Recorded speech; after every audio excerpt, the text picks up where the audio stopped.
we have marketed marketing in an absolutely divisive way and actually split the community, as opposed to recognizing that there's just a new way of marketing and these two things need to be integrated and live together.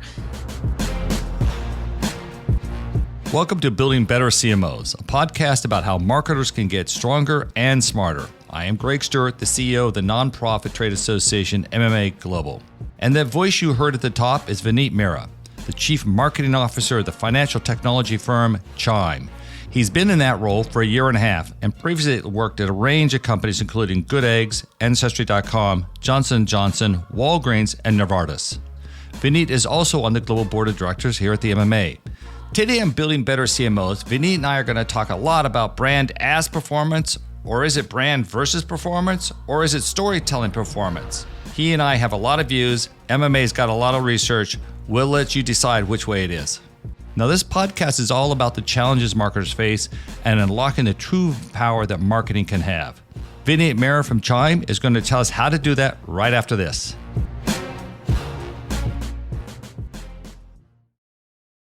Vineet, so great to have you on Building Better CMOs today. Thank you for joining me. Great to be here, Greg. Listen, I know you. Listen, you've been on the board for a little bit, not too long, but I know you well enough to know I think you and I are going to have some good spirited discussions today because I think you like that. So this is going to be a lot of fun. And listen, I'm from Brooklyn, so I'm all in. Let's go. I'm not sure all the listeners here would be familiar with Chime. You want to just give a little background on Chime so they understand the context of the business you're operating in? I mean, it's a classic Silicon Valley business. So yeah, so give us some of that story. That'd be great. Yeah, so Chime is a really hyper fast growing financial technology company that was essentially built to serve everyday Americans, you know, the 60 to 70% of Americans that live paycheck to paycheck, with essentially fair, transparent, and accessible products. We pioneered, in essence, right in the wake of the financial crisis about 8 or 9 years ago, a new approach to banking and industry breaking sort of products like fee-free banking, getting paid 2 days early when you direct deposit with us, Spot Me, which is our $200 overdraft protection where you can get overdraft protection with no fees. So we essentially came in and disrupted a lot of, I would say, legacy practices from the traditional banks that were not serving the vast majority of Americans. And we've had some hyper growth over the years and become one of the largest players in the financial services space by bringing these products to market. Yeah, no, I understood that as a transparency dynamic, that's what it's focused on. And I'm fortunate enough to have a bookkeeper who keeps track of my personal financials. And I look at what the banking service fees I pay every year, and I didn't even know I'd agreed to them. I mean, but there's a kind of a silliness to some of that. And if you're not in the right place, it can be really complicated for people. I totally got it. And Vineet, the really funny thing about this one is that it was started by Chris Britt. He's the singular founder, I think. And he used to work for me. I think if I'm right, his first job, it was in the .com. I was the head of corp dev at a .com ad tech company. And he came in to help us do corp dev. It was a classic business. We went public at $17 a share. Within 10 months, it went to $170 a share. And a year after that, it was $1.70 a share. So, it was a very fast high. It was one classic.com. As I said to people, I moved to San Francisco. I moved for the boom and I stayed for the bust. And it all happened pretty darn close to each other. But Chris is great. I love it. It's super excited. I mean, I haven't talked to him in a lot of years, but it's super great to see him do well. And I couldn't be more excited that he's got you there to help. So that's great. Yeah, Chris is awesome. It's actually co-founded by Chris Britt and Ryan King. Oh, was it two of them? Okay, co-founded. Thank you. Yeah, I wasn't sure. Yeah. They're just awesome. And, the impact this company has made on the industry is pretty amazing. I think we've eliminated half of the fees in the industry as everyone else has tried to copy us and has to respond to the impact we're making. So, yeah, I love that. I assume too, we don't have to spend a lot. I mean, it's not really about Chime, but I'm assuming that what their solution was in part was to apply a series of technology orientation rather than a branch-based service element, so they were able to lower their own costs, which means they didn't have to find ways to maybe non-transparently pass those costs on to consumers. Is that right? Yeah, I mean, and that's why at our core, we're a technology company, right? We don't have branches. We don't have tellers. We are essentially operating like a direct-to-consumer financial tech company that offers banking services. And that's allowed us to create a very different operating structure and cost base using technology to differentiate and creating essentially a new business model for the industry, which has allowed us to eliminate fees and all of those things that traditionally were the way banks made money. Do you guys publicly disclose how many customers? We don't. We're still a private company, and you know how Okay. that goes. Haven't been in a few of those. Totally got that and appreciate it. Yeah, no, very smart. Really well done. Like I said, I'm super excited. So listen, we're going to talk about marketing. We're going to get into the main topic here in just a moment, Vineet. I don't usually spend a lot of time, like I said, I don't like to do a lot of CMO worship on the on the podcast if I can help it, because I'm here to, my job is to help solve problems. And first off, I've got to admit there's a problem. But you have a very interesting background. So raised in Canada, joined P&G, ended up going to Singapore, has spent some time in India, back to Canada, then back to US, and then Europe. Like, it's kind of, I don't know, we want to make it too long. It's a long history, but we don't have to give it all. But give a sense of people like where you've been through here. Yeah, so I always start at the very beginning. I mean, how I even learned about marketing. I'm just a first generation Indian kid, raised in Canada by parents who knew nothing about marketing. I didn't know anything about it. I grew up in this small General Motors town in Canada, a little town called Oshawa. It's like the Flint, Michigan of Canada. And I didn't know what was what. I didn't even know marketing was a thing. I had this grade 11 teacher named Mr. Zuli. Okay. And he saw I had a real interest in this marketing class I just happened to take. And he one day came to me and said, okay, Vineet, I'm going to give you $50 out of my pocket. Let's see what you can do with it. Wow. He gave me $50. I went to a lollipop convention and I bought all these lollipops, put them in the store in the hallway of the school, sold out. And by the end of the year, we had like Coke coolers. We had distribution of like Hostess. It became a huge profit center for the school. And it just taught me the power of business, marketing. And actually, the funny story is he was actually an ex P&Ger turned middle schooler teacher. And he essentially kind of told me about what Procter & Gamble was. And from there, I set that as a goal. And I thought that was a great place to start 25 years ago to learn marketing. And that was the school. I love it. Listen, I got into P&G business from an agency perspective very early on. I loved working in the company. But now listen, P&G though took you to Singapore. You've done Singapore, you've done India. Yeah. So my career was super global. Started in Canada, took me over to India, back to Canada. Then I went to Singapore and kind of managed some of our beauty businesses for Asia Pacific there and really got to learn that market. Back to the US, and I entered the consumer health sort of world in CPG. And actually that eventually took me to Switzerland where my son was born. And I lived in Switzerland for about 4 or 5 years, ran European marketing for a large consumer health business, came back to the US, joined Johnson & Johnson, eventually ended up as the president of the baby care division there, kind of 30 years old, and thought I'd made it. And the first 10, 12 years of my CPG career were just super global. And I'm really thankful for the experiences. But eventually you kind of gave up the sort of high flying J&J. I mean, listen, you were pretty young to be in a role like that and said, enough of this. It's funny, you kind of go through life thinking you have these goals and you think you've kind of made it. And similar to the story of how I grew up, I got exposed to what else was happening in the world. And I realized that although I thought I'd reached sort of a major goal and a milestone, which I set for myself, which I had, I realized the world was changing around me. And I realized I had to get to the West Coast. I had to get into Silicon Valley. And I took one of many pay cuts in my life, moved out to the Bay Area, and started as CMO and Chief Revenue Officer of Ancestry.com. And we kind of created that consumer genetic revolution that happened for 2 or 3 years in our industry. And I started to really transform myself into much more of a full stack CMO rather than a kind of brand CMO, and started to realize that that's where the world was headed. And I'm really glad I did. Listen, I had a conversation with one of the bigger CMOs in the world a little while ago, and I says, I think the job of the MMA, the job of Greg Stuart here, is to help transpose all those brand CMOs to be customer experience CMOs. And it was very funny, Vineet, she didn't hesitate. As fast as you could respond, she goes, that's my journey. She said, now I got to figure out how I spend $1 billion doing it. She had some pretty big budgets. But, like that was it. That is the transition. Like, you're right. It's a data-driven world. The whole thing's going to change. Well, good. Well, we're going to get into all that. That's going to be really exciting. I love your story about your teacher, by the way. I think I actually got my marketing interest because there was a business that I was doing in college that only today is legal. And I think that's what got me all excited about getting into, marketing. I was studying sales, distribution, partnerships, it was a lot of good things, whatever. For the board's purposes, I don't do that anymore, so just to be clear. Let's jump into it here because it'll be a lot of fun. So I always like to ask this question. This sets up the whole thing, okay? Because this is, again, not about CMO worship. This is about really understanding. There's no place for that. It's about understanding how do we collectively make marketing better, which I knew you have some great points of view on. So the question is here, what do you think marketing, CMOs, and not to be derogatory to them in any way, but what do you think they maybe don't fully understand? What does the industry not really fully understand? What do you think we'd be better off if we did better appreciate? What do you think that is? Yeah, I think that's a really important question, and being sort of introspective and constantly aiming to improve, I think is really important. So I appreciate what you guys do here on this podcast. I think there's a couple of things. The first thing is, I think we as an industry, and I think us as CMOs, as leaders of industry own this, have divided ourselves between this idea of brand marketing and then performance marketing. And we've sort of acted as if brand marketing shouldn't be performative or something, and performance marketing shouldn't build brand.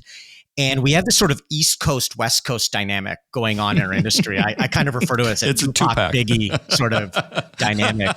Okay. And the truth is, I think we've sort of done it to ourselves. And instead of integrating our worlds and realizing that all of this is now marketing, we have marketed marketing in an absolutely divisive way and actually split the community, as opposed to recognizing that there's just a new way of marketing and these two things need to be integrated and live together. And a term that I frequently use to bring these things together is called performance storytelling, that in my opinion sort of brings all of this together. We can talk a little bit more about that. But I think this divisiveness in our industry has been created by us. It's been fostered by us, and has created credibility issues where literally you'll see job descriptions where a CEO or a board will be like, I want a brand CMO, I want a performance CMO. And it's like, we should all aim to be able to pull this all together. And the truth is that is our industry now, and we have to accept that. And, if we're not building the skills and or have the curiosity to learn the full stack, I think our credibility as an industry is going to be very hurt. Vineet, I'll 100% validate that because, obviously I talk to a lot of CMOs during the year, and I talk to a lot of sort of marketing departments just in my capacity here at the MMA. And what's interesting, I always describe it like this. I go, if you talk to the brand people, they will say, and I've heard them, I've had these conversations, I've organized these discussions, they'll say the performance people are ruining the business. They don't appreciate consumer brand equity, and they're going to destroy the long-term nature of this business. If you talk to the performance people, their viewpoint is that the brand people are full of rainbows and unicorns. They have no measurable goals, and they have no idea what the hell they're doing. So it's silly because they do play a role. Because listen, brand shows up as an intangible asset on balance sheets. It sure as hell matters to a business, right? If we can measure it there, it matters. And I think it's ultimately a CMO's role is to bring these communities together as leaders, right? If that's happening in our own organizations, shame on us as an industry. Ultimately, a CMO's job is to conduct an orchestra of lots of different groups. And the truth is, marketing is becoming a function of specialism. It used to be tech was a bunch of specialists. I think marketing as a function is now becoming a function of specialists, and that literally the job of a CMO is to conduct this orchestra, bring it all together, and help people see the big picture. And until we do that, we're going to be in a world of pain as CMOs, because we will get divided because we are dividing ourselves. And this absolutely has to be addressed in our industry. Hence your career path, why you went to learn so many other areas. I got it. I understand the full stack holistic. So Vineet, let's address the first question on that, though, I think that comes up, which is that brand isn't often treated as performance. Right? You can feel free to pivot or disagree with the questions. I think some CMOs have often said, well, we need to do it, but you can tell they don't really have any business foundation for doing it. They don't really know what it means. They haven't really necessarily thought that through, it seems like to me sometimes. So how do you first look at brand as a practice or as a value creator for a business? Talk a little bit about that. To answer that question, let's sort of, if you don't mind, I'm going to kind of connect the idea of brand building and performance marketing and try to sort of talk about this holistically so we don't do the job of sort of dividing it. So here's what I'll share with you.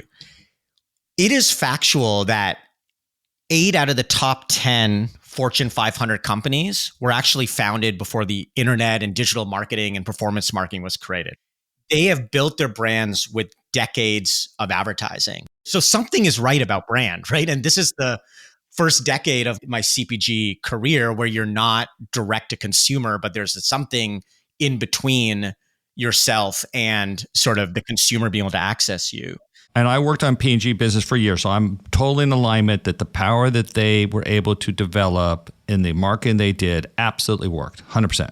Check. But for every McDonald's, P&G, Coca-Cola, Apple, there are actually millions of smaller startups, especially over the last kind of couple of decades as VC funding has entered, and a lot of this is fueling this rise of smaller startups, that I would say pass through sort of these murky waters of sort of fame and fortune, right? These small startups that become really buzzy for a little while, and then they silently sink into obscurity, right? You start hearing from them less over time, and quietly they go away. And so these are brands that have largely used sort of, I would say, performance marketing as a more effective way to grow. But the truth is, performance marketing alone, I think we can say, is not creating powerhouse brands. And there's a reason for that. It's because brand needs to be attached to performance marketing to do that. So let me just kind of go into that for a second. Go. So big brands, for those of us that have worked across the ecosystem, understand something that a lot of people don't. It's that most people for a brand are actually future customers. It sounds trite, but let's really think about what that means. Most customers that a brand will gain a lifetime business actually currently don't even know you exist. Like Chime, for instance, a lot of people know about us, but there's a lot more people that don't know about us. They're actually not even aware of the product or service we're selling. And the truth is, big brands really get this and grow by chasing both current and future customers at the same time. So what they do is they reach sort of mass audiences through big media channels like TV and print, which, by the way, from a reach standpoint, are still the most profitable forms of advertising. But they sort of are constantly building these kind of future customer profiles. Whereas the role of performance marketing then is to sort of sweep up the intent that already exists in an industry. So you're not actually creating future customers, you're actually kind of sweeping up the intent that already exists. So essentially, the way I look at this is brand building is about really positioning your brand in the minds of the world and ensuring that people are aware of sort of what your brand offers and that there is a product or service to meet an unmet need in the market. And performance marketing is about then pulling that in and sweeping up the intent and converting those customers into your business. Okay. Performance marketing alone eventually will die off and it'll become unsustainable because future customer building won't be happening. You won't be creating future demand. Brand on its own will not work eventually because at some point you need to be able to convert those customers directly into your business. And so the truth is it's all performative. They just work on different parts of your funnel. And we've got to pull all of this together into a singular cohesive narrative and way of working as marketers. You know, the MMA has been doing some research we call brand as performance. So we now have actual data around this. Now, to be fair to the listener, it's very limited. We've only done 2 studies at this point, so I don't want to overstate it, but we're starting to see some already trends in that. And it all validates just what you're saying. We know, for example, that once a consumer is favorable, the cost of acquisition is 87% less. It's 1/6 the cost if the customer is favorable. Stu, I think you said a little bit differently, I think, but to not have softened the beaches or softened the entry point or something, then we've kind of missed the point. Like what we don't get is that we tend to think of brand as just upper funnel, but it actually tremendously supports the lower funnel, which I think is just what you're saying. Am I getting that right? You got it. And I actually refer to this, and something I've read about is this idea of the CAC valley of death that happens in performance marketing without brand. Yes. Because essentially what happens is the economics of performance marketing can quickly become unsustainable just because of the way the business model is set up. Correct. What I think happened, and listen, I think what you're referring to there is very popular here for the middle teens around these direct-to-consumer companies that were doing so well. Challenge is that many of them did not grow to big businesses. They hit a point And they stopped because they had taken off the top of the marketplace and that was all they were going to get. And there was no ability or room to grow because they didn't have an orientation of that. And I mean, brand is an investment at some level. It pays now. We do brand now. We produce some sales. I think the challenge we've had, though, Vinny, is that we marketers, and this is the problem MMA South to South, we don't know how to explain to the CFO the value of investing into brand. Do you guys think you've cracked that code? I mean, we think we have some indication of insight around that now, but we don't really know. I think it's a harder thing to measure in the short term. Brand is it's more of an investment than it is a short-term thing. So the way I try to do it is I try to explain actually the other way around. So if you think about performance marketing alone, it is literally designed to only reach sort of the small number of people that are actively shopping for your brand at any given time. Okay. If you really think about performance marketing, you end up fighting over a small number of active, aware, or like, as you said, like kind of favorable shoppers. It's almost like rats in a barrel. And then this competition then over time leads to skyrocketing advertising costs in the CPM world of these bidding auctions. And then once demand that you have is exhausted, this performance marketing traps you in spiraling acquisition costs to become unsustainable. And so by making the case that at some point, if you're not building above performance marketing and creating awareness, favorability, positioning, and demand, the model of performance marketing and the auction process of performance marketing at some point just stops working. And that's why you see these companies not becoming big over time, because they get to a certain point and they run out of new customers or future customers. And essentially now you're bidding over a small group of interested customers, and that supply demand causes costs to go up. And that's the CAC valley of death. So the way I talk about it a little bit is performance marketing will get us to a point, but at some point it's going to be unsustainable. So we've actually got to fuel future demand so that these two things come together, and that makes the whole machine work more efficiently over time. Does that vary by sector? And let me tell you why I'm asking that question. I wonder if that varies by sector, because if you take some, let's go back to your P&G days, right? Okay, so listen, people were going to buy a limited number of rolls of paper towels during the year, but they're going to have a need. And so some of that performance or short-term is oriented to try to be, it's a concept of recency, right? How do I stay in front of the consumer so that when they are ready to purchase, I have an opportunity to sort of take them off the table and get them. What I've heard a lot of marketers don't understand is that they tend to think that their highest volume customers don't shop other places where there's a huge group of high category shoppers that switch a lot.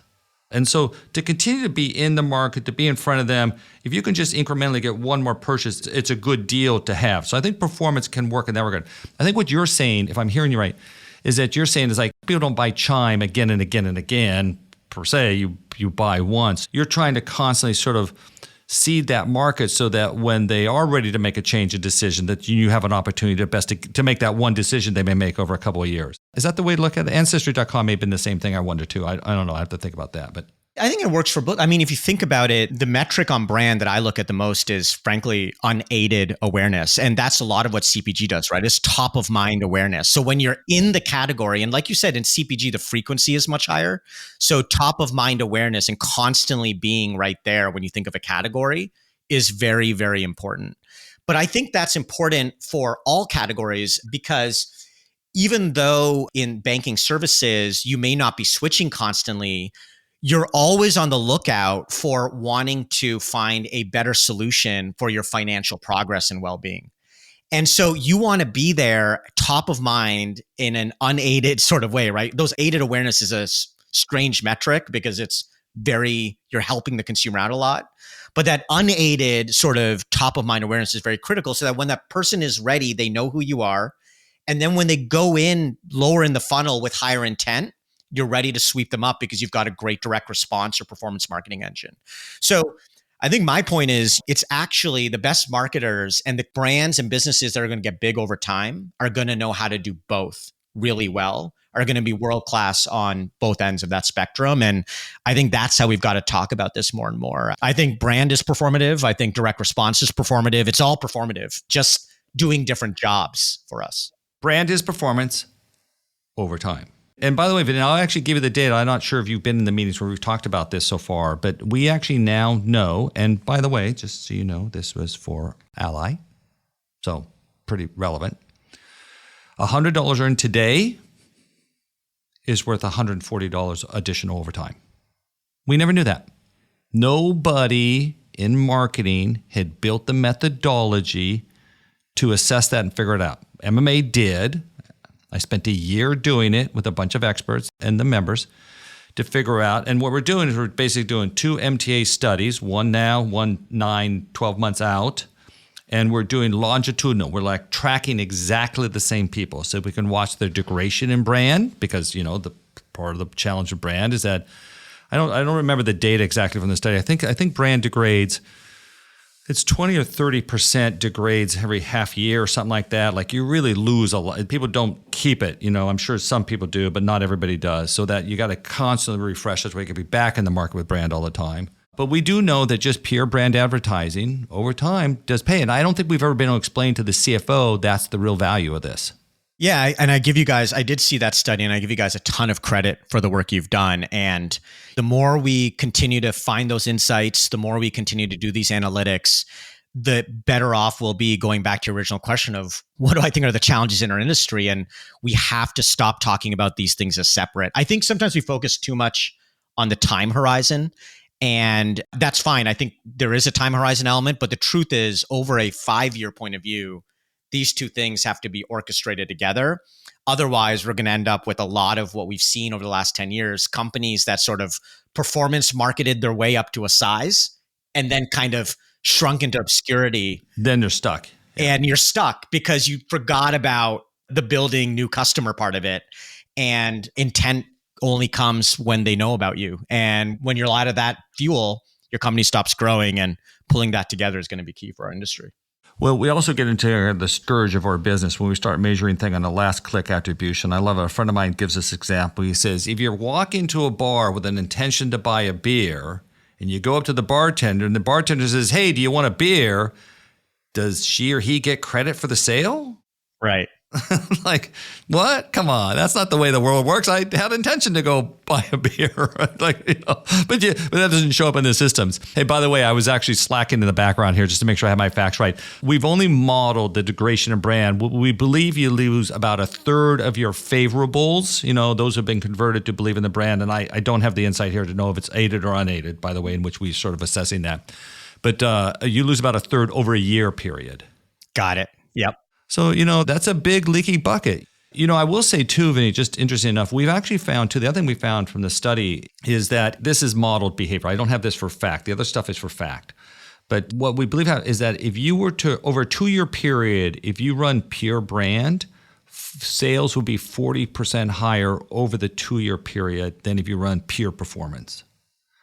And that's not to suggest it should be pure brand. I'm not doing that. What it does suggest is that you and the CEO, Chris, the CFO, that you need to make a conscious investment decision. How are we playing the game? Are we here to make next year easier? Or do we have some reason that short-term needs are important to the business? That's a strategy. That's okay. And then we need to sort of balance that mix a little bit differently. The concern the MMA's had is we just don't have the tool. I don't think people have the appreciation of what you're saying. I'm concerned equally too. We've not really had the tools or the insight to make those decisions. Yeah, I think it's tools. I think you're right. The fact is, though, no measurement system is going to be perfect, but arming CMOs is going to be very important. I think this leads to the other thing in our industry is it also comes down to CMO credibility in the C-suite, because in a world where you don't have perfect information, which is the reality of innovators, disruptors, trying new things, this idea of perfect information will never exist. So sometimes we have to accept as CMOs, it comes down to our personal credibility in the boardroom as well, to be able to influence our colleagues, which are CFOs, CEOs, board directors, investors, just through the credibility that we carry. And it becomes like this self-fulfilling thing where, like, we don't think we can stand because we have the perfect information. We don't have the perfect information, but at the same time, when we do try to stand, we kind of put our own industry in a tough position. We have to accept there's not going to be perfect information. We have to have the courage of our convictions, and we have to have the credibility in the C-suite to be able to influence with information that's 65% right. And that comes down to each of us individuals and the role we play in the C-suite. So given the roles that you've had, that's a very good question. How did you build that credibility with, and maybe if I could even be specific about, with the CFO, let's assuming that she or he was your partner in sort of really figuring out how to invest through marketing into the business. How do you go about building that credibility, Vineet? I think it comes down to a couple of things. I think the first thing is, I always say, Bill, I don't look at myself as a marketer per se. I look at myself as a business executive. My last role in CPG was I was the president of a division, right? I wasn't a kind of a CMO in that role. And so I've always tried to approach the C-suite with a business executive mindset. Let me give you a couple of other examples. Like I sit on a couple of public boards. On one of those boards, I'm a CMO that's actually on the audit committee. Okay. So I'm constantly looking at SEC filings and things like that. So I have that experience. The other day, our CFO is awesome here at Chime, and we were debating cash on the balance sheet. And I was challenging why we have that.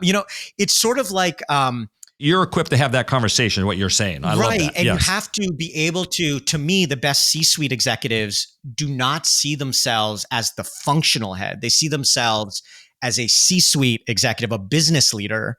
And we have to really be careful how we're building the next generation of marketers, because what's demanded of us now is to be in the C-suite and be able to go across product, tech, systems architecture, data science, and financials, and not play the victim card. Like, we need to have agency of being a holistic business executive and a full stack marketer, and kind of just carry that torch into the boardroom. And sometimes I feel like we kind of on our back, our industry gets, because we've divided ourselves, we get on this back foot. We show up to the boardroom as protecting marketing or being victims of the situation. And we have to get over that. And the more we as CMOs can role model that in the boardrooms, in our organizations, I think the better that will be for our industry as a whole. Got it. Yeah, totally love that. Totally appreciate. I guess the challenge is then, how does a person who just came up through channels as a CMO then get that broader business experience? You've actually done some advanced work in finance, right? I saw you took some courses at Harvard around sort of finance. So obviously you did that post your original education. What'd you get your original degree in? I don't remember if I know. What was it? It was in Canada, a business degree, a business marketing degree. Okay, so you got a business marketing degree. Okay. So you've had some of that broader experience, but you went on and got additional insight around finance, which is why you can talk about cash on the balance sheet with your CFO.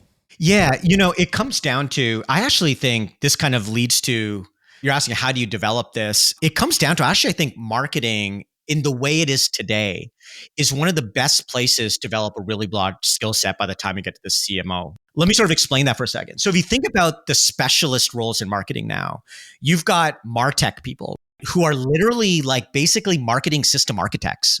In the old world, you would have had a systems architect role in a CIO function, building out how the data pipes and all that work. I mean, if I'm doing a marketing career today, I do a MarTech role so that I understand technology, systems integration, data pipes, how data pipes feed into like predictive models that feed the ad platforms, right?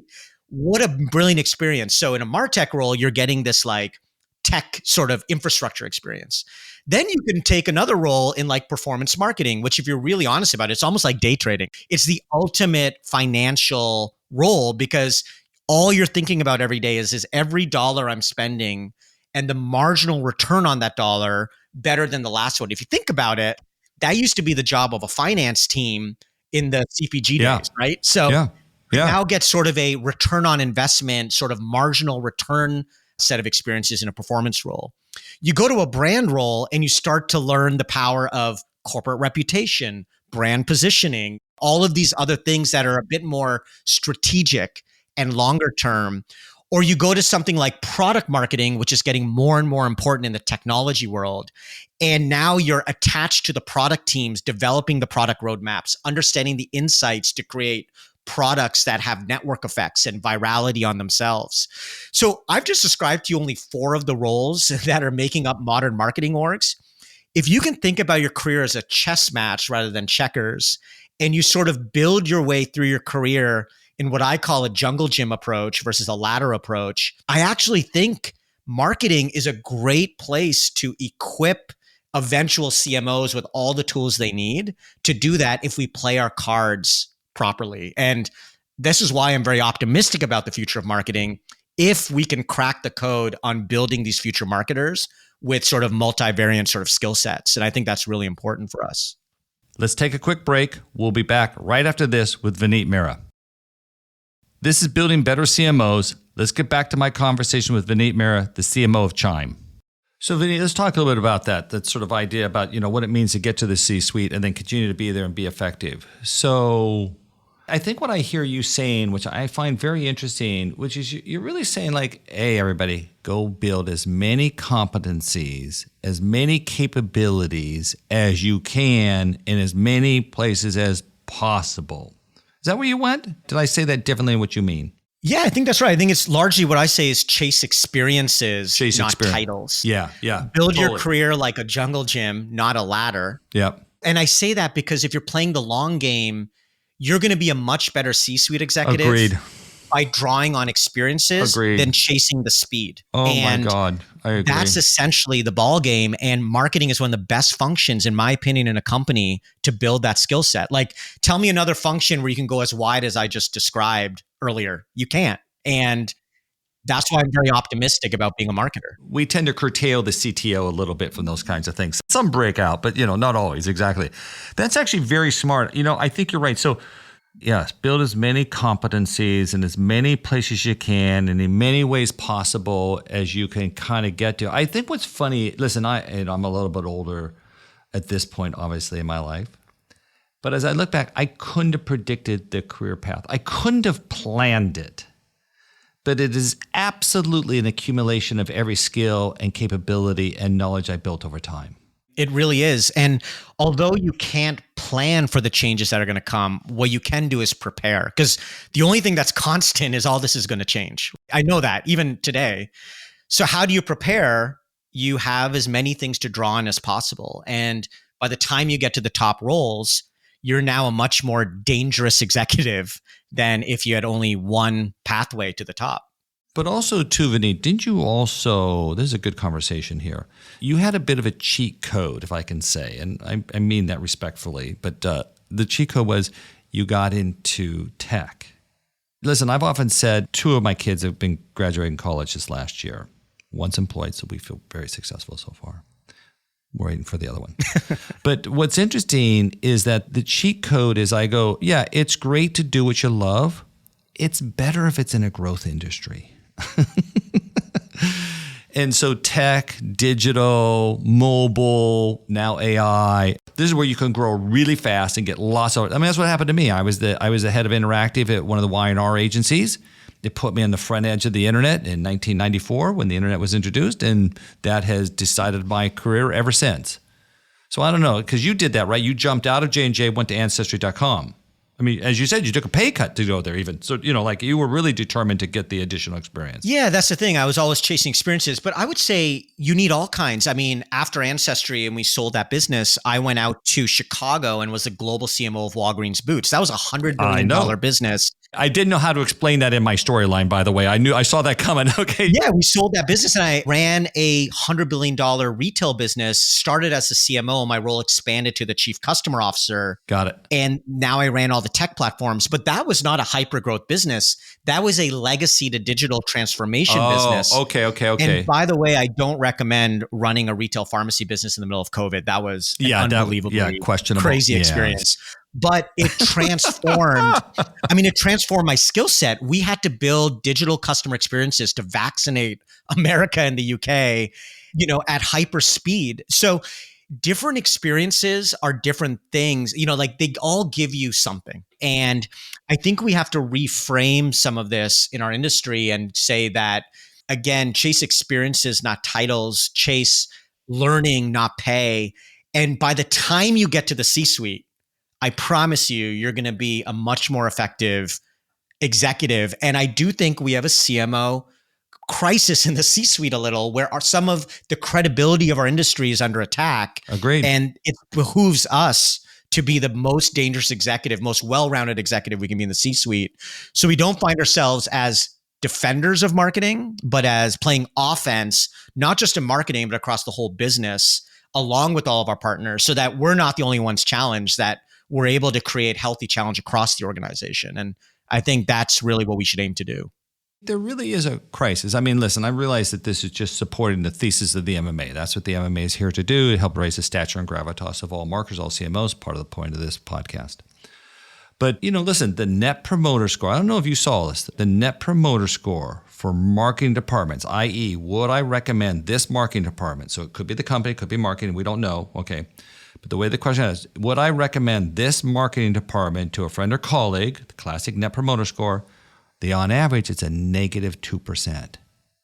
And I'll be fair with you, I did not tell either one of my kids to go into marketing. And I love the business. I wouldn't have done anything else with my career. I wanted to do this since I was a kid. Like, there is something really wrong, isn't there? I think there is, but I would tell my kid to go into marketing because of all the things I shared with you earlier. It's the ability to build such wide skill sets that I think makes marketing an amazing function. I think what happened, Greg, and that's a very real data point. I was in the board meeting when you shared that. I didn't share this in the meeting, but my opinion is our industry changed so quickly over a decade, right? Like it adjusted totally so quickly over decades that by God. the time people were in those C-suite roles, the experiences couldn't catch up with the change in the industry. And so I think that it behooves us as leaders of our industry to ensure that that doesn't happen again. And so my real rallying cry is actually of a few things. One, you and I may differ, but I have a 10-year-old. I bring him to work on Bring Your Kid to Work Day. He is really excited about being a marketer one day because I don't know of another function where you get such a breadth of experiences as the modern marketing organization can give you today. That's one. So I'm overall optimistic. Okay. And I think we have a responsibility to make sure that the next generation of CMOs are much more equipped than we were, getting into these spots. And we owe that. Fair enough. And listen, Vineet, the funny thing about my statement, I feel like this is one of those, I really have an obligation to disclose. My daughter got a job at NBCU. Now, just to be clear, she did get a degree. She got her degree in data science and finance. So she did the right thing. But I think what you're saying here, just to emphasize that point, is that the skills that got them to the top job are not the skills that the top job needs today necessarily. Yeah. And that's just the nature of how quickly our industry changed from under us. And that's why the only thing I know is 10 years from now, it'll be different again. So the only thing you can do is prepare for change. Oh my God. By going after these experiences and being dangerous. Okay, what's the most important change they got to learn today? What should people double down? What do you got to spend your time? What should you be doing on Saturdays when you're not otherwise doing the job that we've hired you to do? What do you need to be learning? I mean, everyone's talking about it, right? But it's how AI is going to kind of transform the jobs of marketers, right? There's going to be jobs that are going to have co-pilots in AI. There's going to be jobs where AI is going to go after IQ before EQ type jobs. And we have to start to figure out and get ready to build organizations where automation is going to be increasing. The idea where AI, it's not fully automated, but it's almost like a co-pilot with you. Yeah. And then a world where the velocity of content and creative can increase much more. This is going to have a serious impact on the tools we use and how we use those tools. It's going to have an impact on kind of how performance gets maximized as a marketer. So if you don't know how to use these tools, you may fall behind other marketers that know how to use these tools. So they're getting 10x more output in the same amount of time if you don't learn how to use these things. And it's going to transform also how we organizational design of marketing teams in the future. I actually think this is amazing. It's a very needed revolution. We just have to get ready for it so that, again, this is going to be the next decade of shift.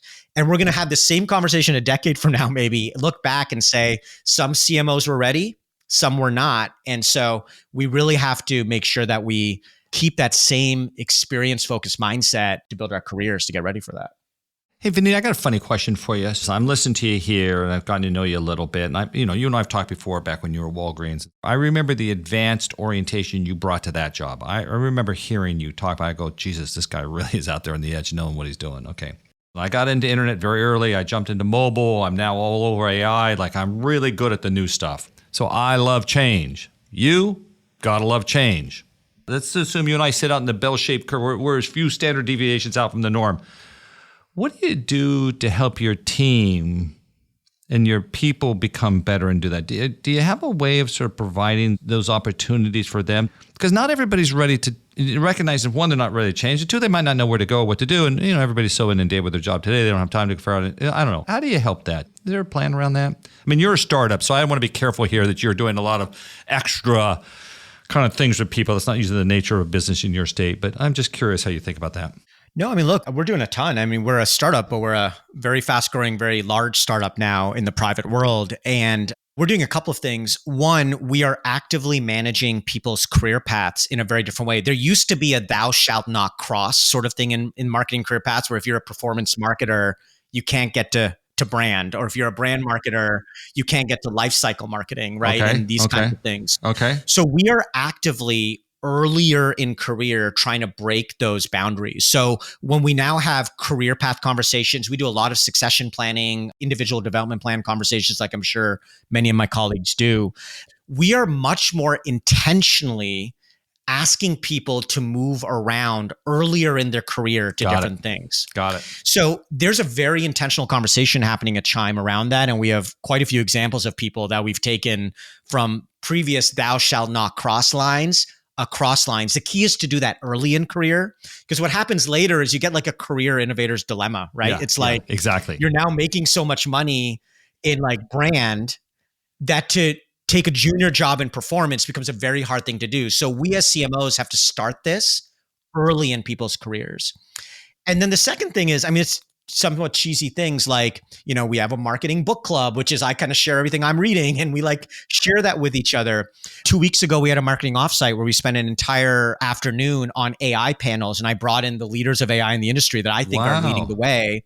And we had panels and sessions and workshops on AI and how it's going to impact marketing. So I don't think it matters how big or small you are. I think ensuring that career paths are managed and we're really bringing the outside in, I think, is the key to it. And people are up for it. I've seen very little resistance to this. I think people just don't know what they don't know sometimes. Good. No, I love that you're giving room and space for that. Hey, the other thing too, what's interesting, you've actually worked in, listen, I have a lot of background in VC because of venture, because I was out in the Bay Area with a venture partner. So I get that.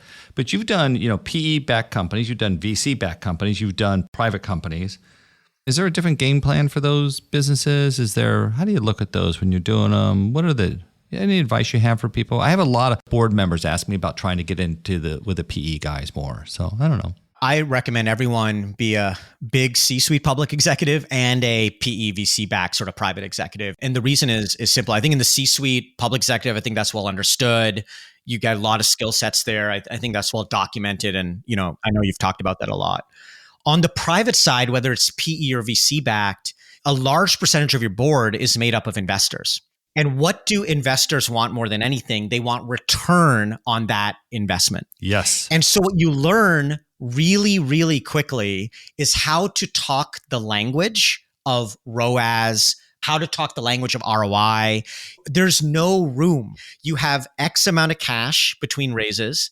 And with that X amount of cash, you have to get from this many customers to this many customers to get to your next financial event, whether that's a new raise, an IPO, a sale, it doesn't matter. But it's really about constraint. The beauty of PE and VC backed businesses, what you learn in them is that there is a constraint. You literally have X amount of cash in the bank and you have to get from place A to place B with that amount of cash. And many times in these companies, like we talk about the role of marketing. Actually, if you knew my percentage of revenue that's in marketing, it would make most CPGs look paltry in comparison. We're spending way in excess of 20% of revenue on marketing, right? So the pressure point of growth in a lot of businesses in this stage and with VC dollars is the return on investment on the marketing dollars. So I look at it as the torture test of CMOs being extremely return focused on everything they spend in a way that a public company C-suite job doesn't quite get you there because you have more room and more of a longer term orientation. So it's the mix of both that give you like these skills that I think you got to do. And I highly recommend both sides for marketers. Yeah, no, they really do. I mean, I think the thing I like about the PE from talking to my friends about it is that the people leading the PE company, they have a very strong sense of like any dollar saved today is worth $17 later or whatever the equation is. And so everything gets scrutinized, everything gets managed because it ultimately affects the return later. Absolutely. It's a set of discipline that not all businesses really have. Yeah, I think it makes us better. It's almost like having a personal financial return trainer every day beside you. And it actually, I think, makes us better as marketers. I'm really appreciative of these teams that I work with. Hey, we're going to wrap things up here in a minute, but I have a question for you. It just kind of occurred to me. What is it, of all the skills that you have learned, the variety of skills that you've learned, what's the one, or if you want to go to non-marketing, that has most benefited you in the role you have today? Could you give an orientation to that? Yeah, look, I'm going to go, after all this talk about where the industry's headed and where everything, I'm going to go old school with this one, which is ultimately for what we have to do, it comes down to talent and hiring. And I know that sounds cheesy, but actually in a world of specialism, if you don't know enough to be dangerous, being able to hire those specialists on your leadership team, you can make a lot of misfires.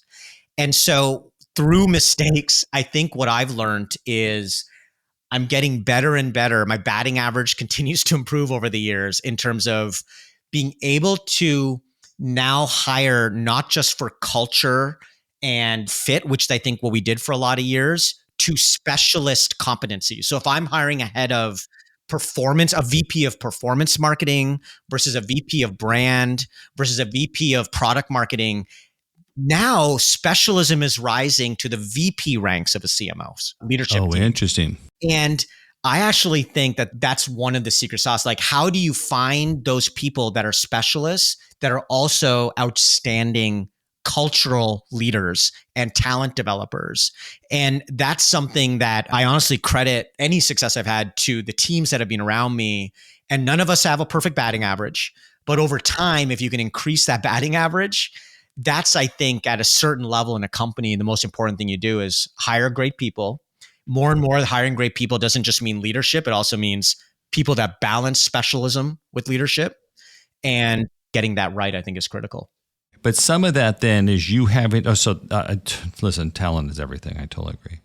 So it's knowing the gap and the specialty that you're trying to fill, understanding the variety of the different gaps. But what I'm hearing you also say too is then be able to recognize those that do have talent in that area. I think you're kind of going after also. Absolutely. Absolutely. And it's getting harder to do that because as people have grown up as specialists, they haven't always built the same leadership acumen that companies like CPG have built. Right. Then you've got that, can they sort of perform at this level in this way and be a leader in the business and help really support what needs to happen? Right. That's a whole other. But even just understanding that sort of segment of what they do. Right. Yeah. We had a little, I get you. We had a little situation here at the MMA. It turned out that we had a problem, a technical one around sort of email deliverability that nobody here knew. And, we now have brought in the experts to do it. But yeah, that really hurt us to not have that one gotten right. I totally get it. So Vineet, listen, let's do this. I got a couple of questions to sort of wrap things up here. These are ready for you. These are kind of lightning round questions. You can go anywhere you want with these, right? So first one is, who else in marketing? So it can't be a company you've worked with. It could be a person you work with. That's fine. But, who do you kind of admire? Is there somebody outside of Chime? And it could be a marketer or it could be a company's work that you go, I wish we were kind of doing that. Or I've got full stack. I'm going to give you my 3 that I think cover the gamut for me. I love, always said, but the way Nike has remained culturally relevant over time, it's unheard of. And the way they build at that very top of the funnel is unbelievable. I think then if, what Dara and the team did back in the heyday of Peloton, when they built that brand through community, I really think advertising, this is probably a whole nother thing, is sort of dead. It plays a role, but it's really about brands that are built through your community out.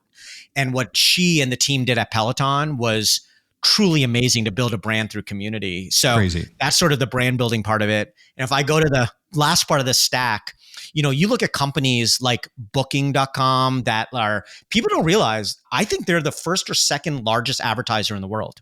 And no one really knows that. I think they spend $3-4 billion a year on advertising. And no one really knows that, but they've got that direct response, high intent, bottom of the funnel engine crack down better than anyone. So when I talk being a full stack marketer, take Nike, the cultural relevance of Nike, the community out brand building of Peloton, and the direct response engine of something like a Booking. And that is what a modern organization should look like today. I think you've just identified what the 3 stools of your leadership team would best look like if you could white paper start all over. I don't know. That is kind of how we're organized, to be honest. I don't know what your team is. I want to be a little careful about that. But okay, good. I don't know what I'm talking about there. Okay, listen, what's most overhyped in marketing today? What are we carried away with? What do you think we're too far over on? I don't know if it's overhyped, but I think the more we talk about the differences between brand and performance marketing, the more of a divide we actually create. We just have to stop that conversation, talk about it as one thing, and win back the narrative that has been taken away from us. Got it. Okay, good. And what's underappreciated in marketing today? It's happening more and more, but on public boards, the role that a CMO can play in sort of public board profiles, it's happening more and more as the job of a CMO continues to evolve. I think more and more boards are seeing the value of having a CMO on their board, but I think that's in early days, and we're going to see a lot more of that over the next decade. Well, actually, I'll back that up with data because I happen to have done it. It was done by Dr. Neil Morgan and Dr. Kim Whitler, who I know both of them. I work with Neil today, and in fact, on things. And they did a study where they looked at the boards. They looked at boards with marketers and boards without marketers. And boards with marketers had 3% higher growth on average. Well, there you go. I guess it's proving true. I mean, listen, you've sat on boards. The challenge of boards is that they're often construed of sort of investors, finance people, and legal people, which are all about mitigating risk. And risk is not growth. You can't build yourself to success by mitigating risk. That's not the way the world works. And so somebody's got to say, wait, what are we doing to go next here? Why are we not seizing that opportunity? How do we invest into that? This is a real problem. Okay, final one. Then I think I maybe know your answer, but I don't know. Maybe put a new twist on it. We'll give you one more. What's the one thing that you think somebody listening today can do to become a better CMO? And they don't have to be a CMO yet. Maybe you can approach it from there in the job, or you can do it like getting there. We may have been listening to this podcast, but go ahead. I'll give you kind of 2 related ones. The first one is build your career through experiences. Think of your career as like I said, a jungle gym versus a ladder. That's bucket 1. And then 2, I always say to people, and then bloom where you're planted. So what that means is when you're in that experience, go and kill it, and the next experience will emerge. What happens to a lot of people is they get an experience, say, I don't like it, and they kind of retreat or don't put their full selves into it. Look at the experience as the exact thing it's meant to be, an experience that could be hard, could not be exactly what you want. But if you're playing the long game, you understand the role that's going to play. So bloom where you're planted as you're chasing experiences, not speed, titles, and pay. And I think you're going to be fine in your career.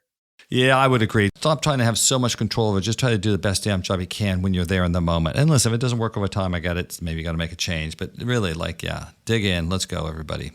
Vineet, I knew this would be fun. I knew I was going to learn a ton. I love your perspective. Like I said, I knew you back at Walgreens. I listened to you there. You were bringing data into that company, which oddly enough, I don't think had as much at that time. And I saw you lead the charge. I thought that was super impressive. I'm so not surprised you're over in a business like Chime right now. It seems tailor-made because they really, listen, it's a great company. Chris and team have done a great job, but there's a bigger brand to be built there.